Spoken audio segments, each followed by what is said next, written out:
Good evening. My name is Barbara Glickstein, and you are now here for the live portion of the panel discussion with the filmmakers and the nurses who are featured in this film. Tonight's virtual live premiere of In Case of Emergency is a testimony to innovation, creativity, and passion. Passion to make sure this film was seen in a time where we're all doing things in very new and different ways. Thanks to Mike Hastings and to everyone who sent in their images to share your watch parties. That was a blast to see. Thank you so much.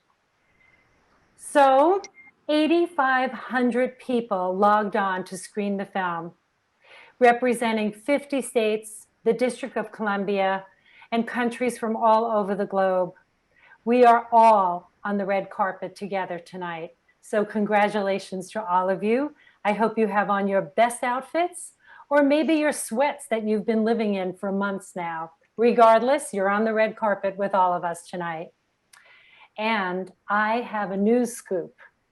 Just a few hours ago, the filmmakers were notified that In Case of Emergency won the Audience Award for the Best Documentary at the Global Docs Film Festival. So cheers to all of them. That is an incredible award to receive. As you can see, they're celebrating. So we want to hear from you throughout this panel discussion. You do not have to wait to put your questions in the chat. Please use your first name, the state or country that you're writing in from, and your question. And before the end of this evening and after our live panel discussion, we'll be going right to your questions. So please start putting them in the chat, and we look forward to hearing your questions and what you'd like to know from the filmmakers and from our featured rock star nurses from the film. Let me introduce the panel. Kathleen Robinson from St. Joseph's University Medical Center in Paterson, New Jersey. Good evening and welcome, Kathleen. Rob Saad from Ascension St. John's Hospital in Detroit, Michigan. Howdy. Good evening. Jen Hanks from Unity Point Finley Hospital in Dubuque, Iowa, or help me out with that, Jen. It's Dubuque, Iowa. Dubuque. Hi. Sorry, I blew that, everyone. And we also have Carolyn Jones, the director, and Lisa Frank, the producer. And our sixth guest panelist is Terrence D. Sykes. He's the Emergency Nurses Association Chief Development Officer and executive producer of the film. Good evening and welcome to all of you. So remember, get your questions in the chat.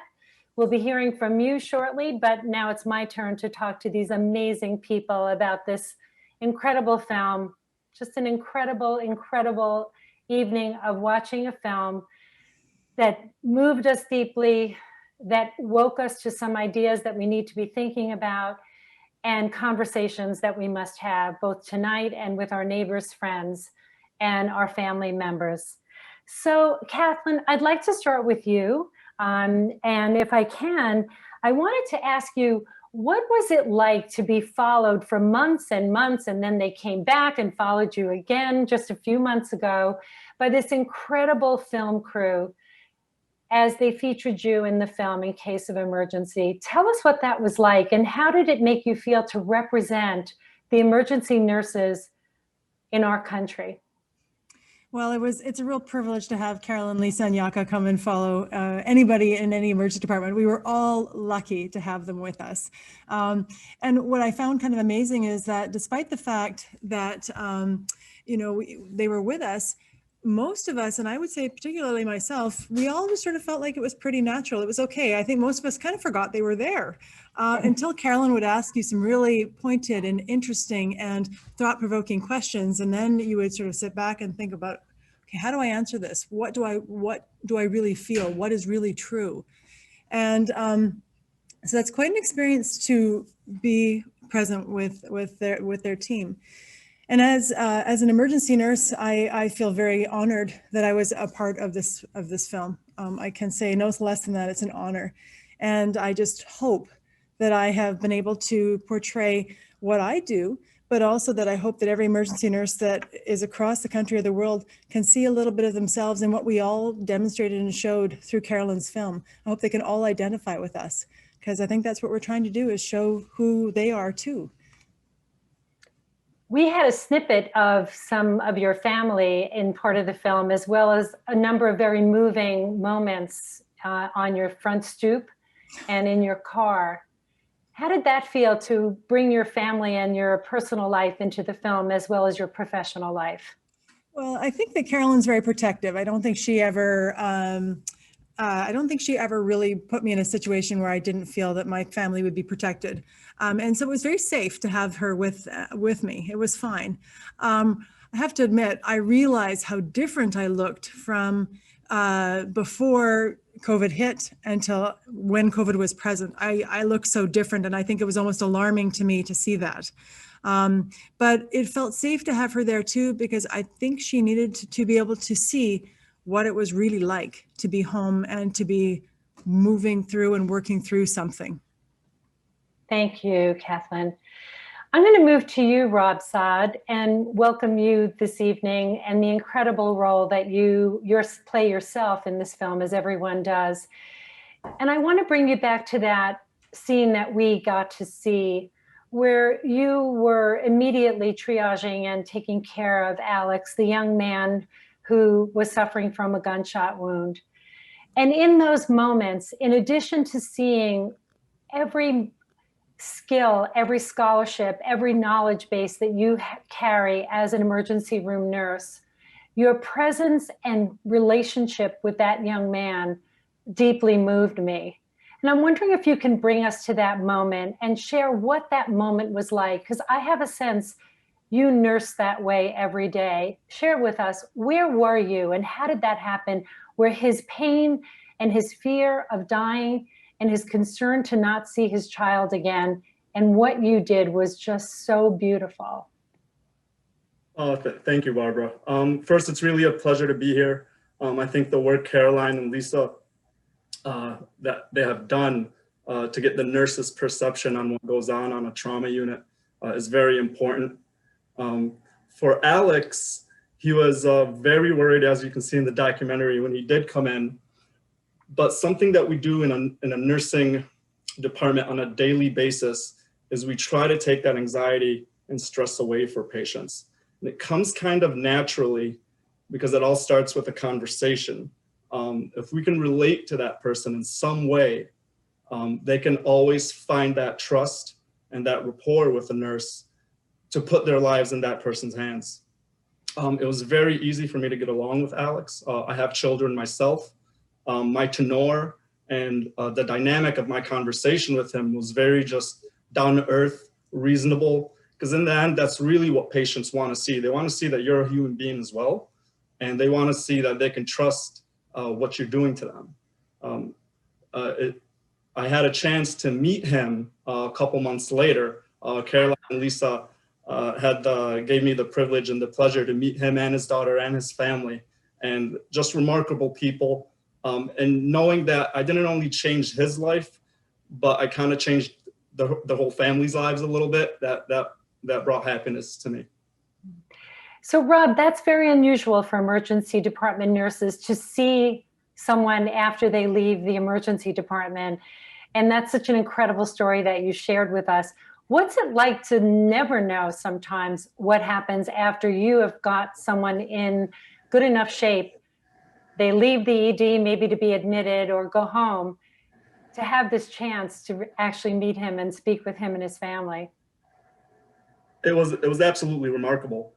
That's something I try to talk to my staff on a daily basis. Like, you have to have the pride and you have to have the self-awareness that you are making a difference in people's lives. You may go home drained, absolutely thinking about every decision you made in the ER that day, but you did influence someone's life for the better, whether you know it or not. That person will remember you for something. They may not remember you for everything you've said, but definitely for something of how you made them feel. Thank you, Rob. And Jen Hanks, I promised you that I wouldn't ask you to sing for us, but I do have to note how incredibly moving it was and what a beautiful voice that you have. You also have given permission to share something personal, which is that in addition to you caring for people who have been diagnosed with COVID in the ED department where you work, that you contracted COVID yourself. And you've said you'd be comfortable telling us about that. Would you share what that experience has been like to be on the other side, both caring for people with COVID and yourself having that experience? Well, I can say that it's been, can you hear me? Yes. Okay, good. I have to say that it's definitely changed my perception on how I can talk with people. It makes it's just like Rob says, so much of our job is just humanizing each other so that we know that we're not alone. I was 15 weeks pregnant when I got COVID, and that is the sickest I have ever been in my entire life. I have to say that if it wasn't for my husband and my kids, I would have been in the hospital a lot more than I was. I was in the ER twice, and being pregnant, it was terrifying. But now, even today I worked, and a lot of it is just, yep, I totally see where you're coming from. This helped me. This helped me. Yep, I can, it hurts, right? Here's a trick that I used. And it's been good, actually, to be able to have a common thread about it. But it was, it was scary. It was very scary. Well, we're all very, very thrilled that you're well and your pregnancy is healthy and you're moving forward in your life. Knowing that Iowa right now is a red spot, and you're in rural Iowa. So we hope that things begin to not only calm down, but that people continue to use all of the public health guidelines that we know we need to do in order to stop the pandemic from growing. You often sing to patients?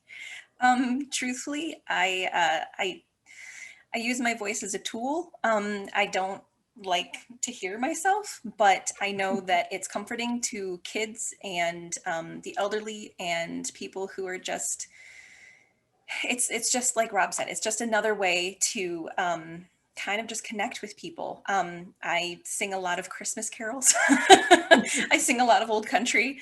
And it depends on the moment. If that person needs it, then that's what we do. So it's just part of what it is, part of nursing. Thank you, Jen. I'm going to move to the filmmakers now. And if I can, I'd like to start with you, Lisa Frank, the producer. And I've been a health reporter for almost 35, 40 years now. And I know how hard it is to get into a hospital to do an interview. Basically, that doesn't happen anymore. And I also am very familiar with how hard it is to get to talk to nurses who are expert sources that are often invisible in the media, which is why I know Carolyn and you are so committed to making films about nurses. So how'd you do it? How the heck did you do it is really what I want to say, because it's the back scenes that I think a lot of us are very interested in, and especially if you're a filmmaker and watching this. How did you do it? Well, I'm so glad you asked that, Barbara, because as much as I love spending all my time talking about the issues in the film, which are also compelling, I really love nerding out about the process and the logistics. So as many of you know, thank heavens. Yeah, a lot of details, but really it was such a collaborative process. I mean, this is our third film focused on nurses, where we've been filming in hospitals and in other medical settings. So we thought it was going to be relatively easy. We have a lot of relationships already with chief nursing officers, with, you know, whoever we need to get into hospitals. But it turns out filming in an ER is much more complicated than filming elsewhere in the hospital. So we had our series of challenges. We definitely had about a 4-month delay from where we thought we were going to get to start shooting because of all of the process of the paperwork and the legal hurdles and getting permission. But once we got in, I mean, the process we've used with all of our projects is really to start with the nurses, because the nurses are so open.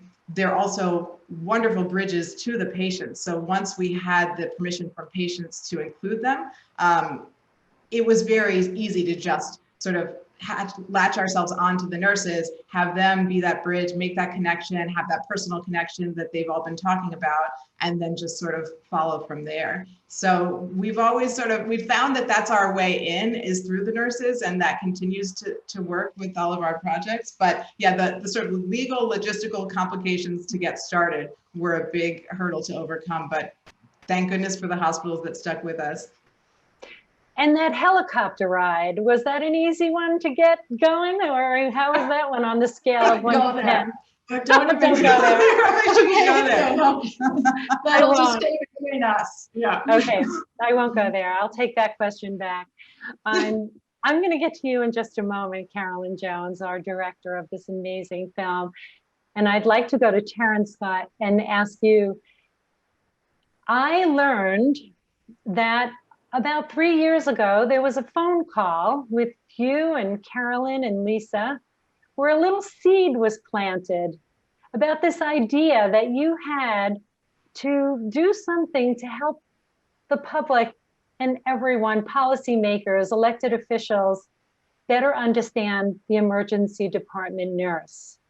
Did you ever dream that you'd be sitting here this evening and this premiere would be happening virtually with multiple awards already received? Give it to us. Give me the skinny. What do you think? Did you dream this day? Did you know this was going to happen? I would say that initially no, but I think knowing, emergency nursing, knowing, Carolyn and Lisa, I was definitely hopeful that this is where we would be, in a place where people could see a film, get rid of all the politics, and understand that we have to take care of people. We have to find the best way to do that with, and we know more than just about half of the healthcare is coming through the ED, right? So we could do better as a nation, and our emergency nurses do a great job. So I was hopeful that this is where we would be, and that this film will go and live on and make an impact in many people's lives. So you're an executive producer. Is this your first credit as an executive producer? And how does that feel? It is my first credit, might be my last, but it was a great experience, for the many reasons that you've heard, the nurses say. It's to see the pride that the nurses have in what they do, the heart, the compassion, to see the authenticity that Carolyn and Lisa work through. It's been great. And so it's a great opportunity for us from an emergency nurse side to be able to display this. You shared with me that your daughter is entering nursing school in the fall, and she's watched the film this evening and has been texting you and giving you some of her feedback already. How proud of you to be the executive director of this film, knowing your daughter is entering our profession? Really proud. I think that, every parent, I think, wants their kid to grow up and do something meaningful, impactful, transformational. And the fact that I get to work with people who do that every day. I mean, we're talking with Kathleen and Rob and Jen. And so that's what she gets to walk into. And if she could be half that, that would be awesome. Her mother's a nurse as well. So, I feel like it's a great profession, and she's going to do great. Thank you. Thanks for sharing that personal part of your life as well. Carolyn Jones, you have made a commitment for 10 years now, I think, to make visible what is often feels is invisible, and that's the nursing community. We know that the expert sources, they are the scholarship, the wisdom, the policy information they contribute to, the economic information, the access questions. You've elevated those conversations. And in case of emergency, you've tackled the emergency department nurse. What does this mean to you? What do you want this film to do? What is the actions you're hoping will come from this moment? That's such a big question, but I want to start first by just saying how grateful I am to everybody that worked with us on this project. Working with Terrence and everybody at ENA was probably one of the best working experience we've ever had. Getting to dive into the world of emergency nurses and spend time with people like Kathleen and Rob and Jen and all the nurses in the film has been really transformative. I think that I speak for Lisa and I, and probably Yaka, our cinematographer as well, who's a gifted cinematographer, that we're such a strong team, the three of us. We really are. We do all this work together with the same heart. And I think being with you all has really transformed our lives in a better way. And I often think of myself as reflecting the public in a way. I knew nothing about nurses when we started this project. I was one of the people kind of, thinking that, wondering where those little white hats went, and not really focused on kind of what they know and what they're capable of. So diving into this world just opened up so much about understanding what nurses know about us, and they really just know how we tick, and not just us, but our families and our communities and our society. And I think that our country's in a place where thinking like that could benefit all of us. This way nurses have of caring for us, and the kindness, the ability to love, and all of the things that make being human great. I just feel like we get to dive in that world and swim in it, and I want to share it because there's so much to learn. So that's what I want the world to see. And then I think we are missing the bucket on this vast amount of knowledge that nurses have, and we need to access that. So we need to give them a voice, and that's really my mission. And, as a documentary filmmaker, every film that you have made about nursing also highlights in this film, the public health social issues that our country is facing. And I know the story tells itself. You go in and you are witnessing and documenting. And so you have also, in addition to raising the profile of the emergency nurse, have shed light on some of the issues that in those emergency departments they are seeing every single day. What did you come away with seeing that firsthand? It's a broken system. That's, I think, first and foremost. We need more healthcare. We need to work together more, really just across the board. As we witnessed these different emergency rooms across the country, there were certain things that became really evident, and a lot of misconceptions, it's hard to understand really how people can politicize some of the things that they do. When I hear Jen talk about what she went through with COVID and how she's able to help other patients, and just at how we look at it, at what we're going through right now, we need to have open eyes and we need to recognize what's going on. I did an interview with Kathleen the other day, who spoke so eloquently about if we could all just follow her for a day caring for COVID patients, no one would wonder if this is real or not. And that really struck me. And it was a very emotional moment and very powerful. So we just want to tell the truth, and we really want to be witnesses to the truth and have people see that without any bias. I think the other thing too, which Kathleen also talks eloquently about, is just the inequality piece. That we were looking at specific issues, whether it was the opioid crisis, gun violence, lack of insurance. But I remember coming home from one of our trips and we sat down, and I was talking to my husband too about this. And I just remember saying, there is so much inequality to the point that our health has everything to do with economics. So even if we have access to healthcare, access isn't even the right word anymore. It's all these other healthcare behaviors that we talk about. People just aren't living healthy lifestyles. And so Kathleen talks about all of the cycle that comes from that. And there's so much that we could do better in the system to support that and build back that safety net. But somehow first, we all have to get unified in some way, shape, or form and get refocused on what's important. And I think that's why having an opportunity to spend time with the nurses in this film give you a chance to be reminded about what's important. I want to remind everyone that we will be taking your questions very shortly. So if you have a question, please post it in the chat with your first name, your origin, state or country, and your question. And in just a couple of moments, we'll be going to that space and talking more with you. Before we do, I wanted to ask, I'd love to hear Kathleen say it herself, and then Jen and Rob, what do you want to say about this idea or echo the idea of the country and everyone in the country paying attention to what they need to do to stop this pandemic? So I'll jump to you first, Rob. I feel it's a very personal question, to be completely honest with you. I understand people need to feel a certain way to have the life that's meaningful to them.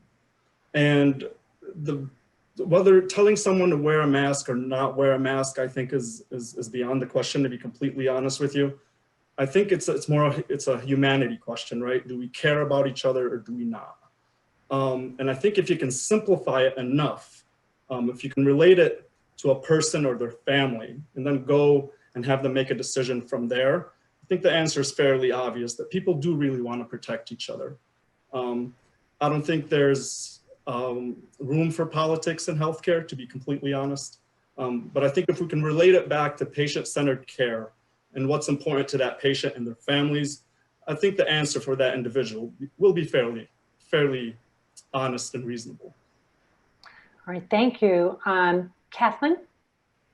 I think what Rob said, he said it perfectly. What it comes down to is our ability to really sincerely care for one another. And I think COVID did demonstrate that the communities really did come together and we cared for each other. But I think, as Rob said, if somebody really understood what COVID looks like, how someone suffers with COVID, how they feel, how this affects their job, their family, and all of those around them. If you were to put it to somebody to say, you know, I'm going to give it to your mother today. Obviously, none of us want our moms or a person who's important to us to be sick. So we would make meaningful, like Rob was saying, meaningful choices that are personal, but also choices that actually demonstrate care for all. And so I think I echo Rob's words 100%. Thank you. Jen?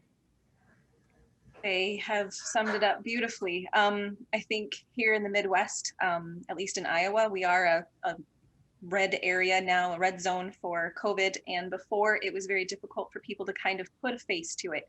They didn't have that personal connection enough to be able to want to help their neighbor. And now we are all getting sick, it seems like, and some of us are dying here. So it's just caring for each other. And I think that is very quickly becoming a public health issue that they would really like to do instead of kind of fighting it. And I completely agree with Rob that politics do not belong in healthcare. This is just a question of humanity. Okay, thank you. I'm going to go to our public and find out what they're asking about this incredible film in case of emergency. And I want to read the first question from Daisy in New Jersey. What are the future plans for how to get this film out to the public? So I'm going to bounce that to Lisa and Carolyn, because we certainly want all nurses to see this film, but the goal here is to get your neighbors, your family, your friends to see this film. So let's find out how we can do that. Well, you said it best. You know, everyone watching right now is basically the choir. So we need your help. Because if you are a nurse, if you're a nursing student, if you have any connection to this healthcare world, you know, show this to your neighbor, show this to your family member that might not know about your profession. I mean, that's always, nurses always talk about how my husband has no idea what I do, or my family doesn't know what I do. So this is a great and easy and obvious way to do that. And hopefully that'll get the word out. But we are, you know, we're doing all the film festivals. We have the film streaming for a week free starting tomorrow after this premiere. So Barbara will, I think, share the website with you at the end. So you'll be able to watch, and then it'll be on demand on all of the platforms after that. So the film will be out there in the public view, and we hope that you'll just tell everybody about it. Exactly. And there's all kinds of educational material that ENA is producing that will be attached to it. So we're really excited about the life that it's going to have. I'm going to give a shout out for one day being in the theater and seeing this film, because one of my favorite things to do in the entire world is to sit in a movie theater, buy some popcorn, sometimes something else with it, and watch a film like this, because I do feel the part of the community in the movie theater. And often at the end, I love going to movies by myself too, and I'll turn to the person next to me and say, well, what'd you think of that? And start a conversation. You can do that too. And my wish is that soon we are able to safely return to movie theaters. Thanks for that. And I'm going to mention the website now, because it's incaseofemergency.film, incaseofemergency.film. But stay with us. Don't go looking at the website right now. Here's a question from Allison in New Hampshire, and this is to the nurses. If you could go back in time, what piece of advice would you tell your younger self that you know now? Well, you're also young. Okay, who wants to take it? What would you tell your younger self? Go on, Kathleen. It's yours. I'm the oldest one here, so I think I would probably tell myself just to trust myself, that if I was willing to work hard to study and be committed to the process of learning, that one day I would be able to do a lot as a nurse. And that I would also tell my young self to trust myself, that my intentions are good, and that my ability to care for another will always see me through, and to always maintain compassion and passion for what I do. That's what I would tell my younger self. And Rob, you mentioned a little bit ago that you are teaching now, and you have a position where you're doing a lot more teaching. What do you tell both those younger selves, if they are younger, because we also know in nursing, we're seeing an amazing group of second career people who come from all kinds of humanities, business, film. Watch out, those two, they're going to be on a nursing school one day, I'm sure. What do you tell them about yourself and what you learned as that younger self, perhaps? I'll be honest, it's true. My position does require a lot of education and talking to younger people. I would tell them the same thing I'd want to tell myself back then, is to be as original as possible, to be as transparent as possible. My father used to always say that the straight line is the quickest path to the truth. I learned that lesson the hard way, but that is definitely something I value in life. I think we've all learned that lesson the hard way. Your father sounded very wise, like a very wise person. Jen, do you have anything you'd like to add to that as well? Yes, I'm actually getting my master's now in nursing education because I want to teach. I cannot wait to tell the next generation that it's going to be okay. Just take a deep breath. Just remember that you're human too, and that you just need to be able to connect, and the rest will come. The rest will come, but just trust in yourself. It'll be okay. So That Terrence, makes me so happy that Jen is going to be a teacher, just for the record. You're going to be all right. Why is that, Lisa? Come on, give us, you just see her. Are you kidding? Natural First teacher. of all, Jen is the best storyteller. We sat there, I don't know how long her interview Oh was. my gosh, her interview was like 2 hours. It was crazy. It's really long. And she's just telling these stories and we're just riveted. So I could imagine being a student in her class, and maybe she'll sing to us at some point. I could just imagine it being the most entertaining nursing school class ever. Well, that's the part of being Absolutely. original and being who you are. It does. Absolutely, absolutely. So you did mention there was going to be some teaching materials. Is that something you can address, Terrence? So there are a lot of educators who are involved in this live discussion. I know myself, as well as students and faculty across the country and probably globally. When will that be available, if it isn't already available? It is available now. You can go to our website and you will see that on our In Case of Emergency page, as well as through our normal education. You know, there are two different tracks of education that the team has put together. So one is you need to watch the film in order to get through it. And the other is really in general. We take some nursing lessons and try to impart that to the student. So really great education. The team does an awesome job. So I would encourage you to go to the website and look those up. And, you know, if we're schools, we certainly would love to see them participate, and give us a call. We're happy to help. Sounds good. I know so many faculty in schools of nursing have adapted to the virtual online learning, and viewing this documentary and having that material is just so valuable. And I know how grateful the academic and student world will be as a result of that thoughtfulness and having that curriculum. Yeah, I'd agree. I'd say, because, you know, the one thing that we know in school, you don't get a real big piece of emergency nursing. And this would be a great introduction for those students into who they are, what they do. Great. We have a question from Nancy, and that is, what would be the most helpful to address the mental and emotional health needs of current emergency nurses in this time of COVID? That's a tough one, and we know how hard it's been on not only the emergency nurses, but all nurses and all healthcare providers. Does anyone want to take that one? I know it's a deeply personal and difficult one. You know, one thing I would say about that, you know, from the non-clinical point of view, you know, we have been working, you know, to give nurses in general, not just our emergency nurses, an outlet to be able to talk about what they're experiencing, because the worst thing is just to keep that in. And so I think we need to start to have avenues for our nurses to be okay, to talk through, let that out in a way that is meaningful, but know that they're not alone, as they are part of a big community. And I think we need to make that okay for them. Yes. Anyone else?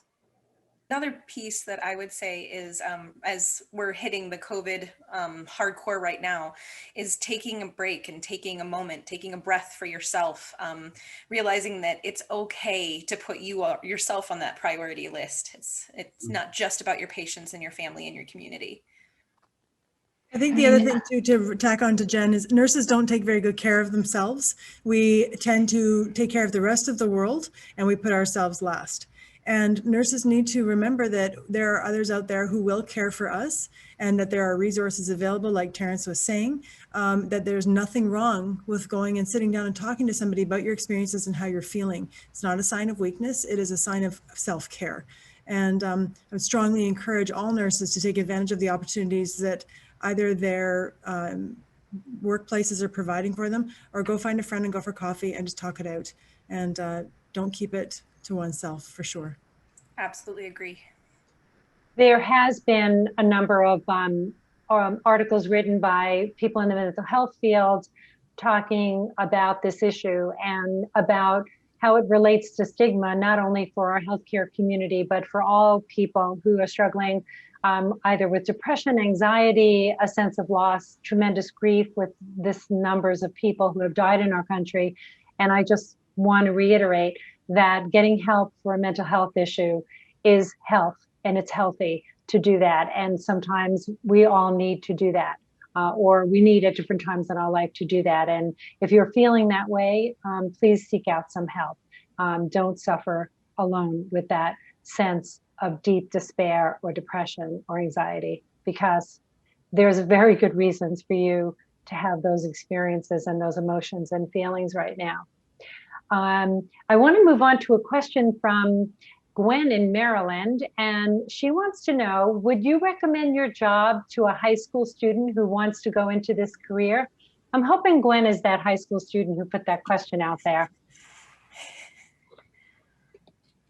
I would absolutely recommend my job. I love my job. I not every aspect of my job, but so much of my job. Jen, I'm not sure everybody loves every aspect of their job. I certainly don't. it's a wonderful career to enter into. It's challenging, but it's wonderful. There are also many paths into nursing. Some people enter through an associate degree program and work as an LPN for many years before they either never choose to or choose to become, get an associate's degree and then a bachelor's, and more like Jen with a master's degree. Who else wants to talk to this maybe high school student who's thinking about going into this profession of nursing? Well, I'll barge in for a second because I got to Okay. tell you, if I didn't do what I do every day, I would have chosen this path. I mean, I may have missed the boat. I'm not sure. I always say that. It's been She like, always says I that, know. but I don't know if that, I can't really see it. Thank you. I'm not sure what that means, but I do think that I have never in my life come across so many people who have so much purpose every day in what they do and make a difference each day. So I think it's an extraordinary profession. I truly do. And I think it brings out the very best in what we're capable of. We've talked about the public health issues and social issues that are addressed in the documentary. And I'm wondering if we can speak to the question of, is there a call to action? What is the call to action that this documentary asks each citizen, perhaps policymakers who screen it, elected officials who screen it, or their family members or with their family members, that there's a call to action? What might that be? And what would those actions do to improve not only the role of the emergency nurse, but the abilities of our institutions and our academic medical centers to care for the people in our communities? Terrence, do you want to grab that one first? Sure. I think one of the things that the call to action is, one, take a look at our system. It's very obvious that whether we're talking about opioids, non-insured, protective gear, whatever it is, we could see that there is some place within it that is broken. And quite honestly, our nurses deserve better. They deserve the support. They deserve the financial pieces. So I think for us, I mean, one of the things that we're committed to doing as an organization is advocating for the nurse, advocating for healthcare. We need it to be different. And so my hope is when our elected officials, when our communities, because ultimately I think it's going to take each one of us in our communities to say, enough is enough. We need this to be different. We know it could be different. These nurses are talking about compassion and humanity and all of those things that they show us every day that we're capable of doing. And now we just need the elected leaders to help make that happen as well. So I think the call of action is there. When you see this film, you see the gentleman who basically says, I should have put some glue there and saved myself some money. You see, Jen singing to a patient. You hear Kathleen talking about 5 overdoses from one patient in a day. We can do better.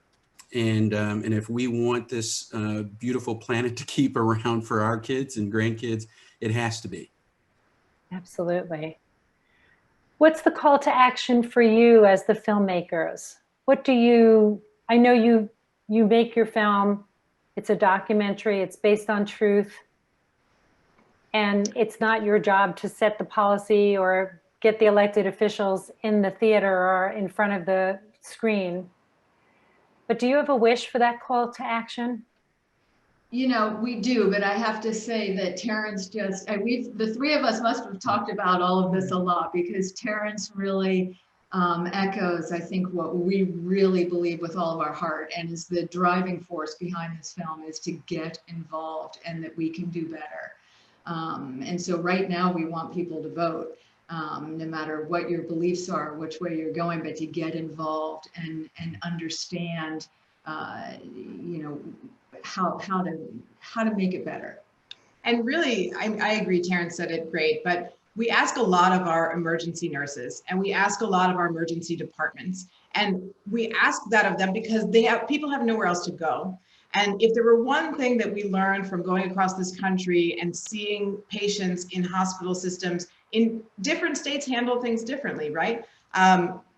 One thing I took away personally was that everyone needs access to health insurance, because it's such a burden on the system and it's such a burden on the individual, and people shouldn't be bankrupted for their stint in the hospital. So this is my personal belief, but I learned it from the nurses, really, that if people don't have some kind of health insurance, they will fall through the cracks. So that's my big takeaway. And when it comes to voting, when it comes to understanding who you're voting for and finding out, where your candidates stand on these issues, it's so critical to make sure that you're well aligned with whoever you're voting for, and that they are thinking about these things and thinking about their constituents' health. Thank you. Jen, what's your call to action with this film? Matt is asking me to follow up 2 pretty amazing responses there. Truthfully, mine is I just want people to see. I just want people to see what we do and where we are at, and then they can take away what they need to from this and what they can. I echo everything that Carolyn and Lisa and Terrence just said, but for me, it's not about me giving my opinion. It's about people being able to make their own choices. I always tell that to my kids every day. I don't care where you stand on any issue. I want you to make your choice. I want you to be informed and make your choice. So I hope that with this, it's just educating people, because that's my passion. So That was perfect. Absolutely. That's a perfect message for all of us. Thank you, Jen. Rob? Yeah, I agree with Jen. I'll simplify it even more. I'm a very simple person. I would say, honestly, in the world we live in today, everyone's looking for that instant satisfaction, that immediate happiness. If I truly feel if you do what your moral obligation in life truly needs to be, I think you're going to end up finding happiness. And to me, that's just helping people, talking to people. It's where I'm most comfortable. It's what brings me the most happiness. But I don't wake up saying, hey, yeah, I just want to go talk to people to be happy. I want to go change someone's life. And if I do that, and that's my moral obligation in life, I do that, I'm happy every day. Thank you, Rob. Kathleen, what's your call to action? I have to follow everybody else. I would agree with what You get the takeaway. No, that's a perfect spot for you. It's the takeaway. What's the call to action takeaway? I think the call to action is that we, at the end of the day, yes, we have a moral obligation to one another. We have an ability to be there for each other every day. And what this comes down to is something that we as nurses do. This is the essence of caring about another, no matter who they are, what they do, or where they're from. It is our obligation as human beings to take care of one another. If we are truly committed to this concept of the essence of caring, then guess what? We would have an ability for all people to seek health care, to seek healthcare services. It would mean that all people would have the ability to learn. It would mean that all people would have the ability to have what they need to have a meaningful life. We have so many inequities, and those things can be addressed if we simply could reach out and demonstrate the essence of caring to all. And that's really simplifying it, maybe, for life. But truly, I think what one can take away from an emergency nurse, is that we have the ability to care for anybody, and we will always take care of you. So maybe this is what society needs to look at too, is how we can all care for each other. Thank you. So as you can see, documentaries have the power to entertain and to educate. In Case of Emergency has the power to disrupt the public's understanding, not only about emergency nurses and emergency departments, but about our country's biggest public health issues. Help us spread the word. Share the film with your family, your friends, your colleagues. Have them see it and then talk about it, whether it's on Zoom, by phone, or safe distance apart in a social gathering with your masks on. Wash your hands and be well and take good care of yourselves. You can find out all about the other ways that you can see in case of emergency by going to the website which is incaseofemergency.film. Again, incaseofemergency.film. Thank you for joining us tonight. Thank you for screening the film In Case of Emergency. And be well and stay well, and good night.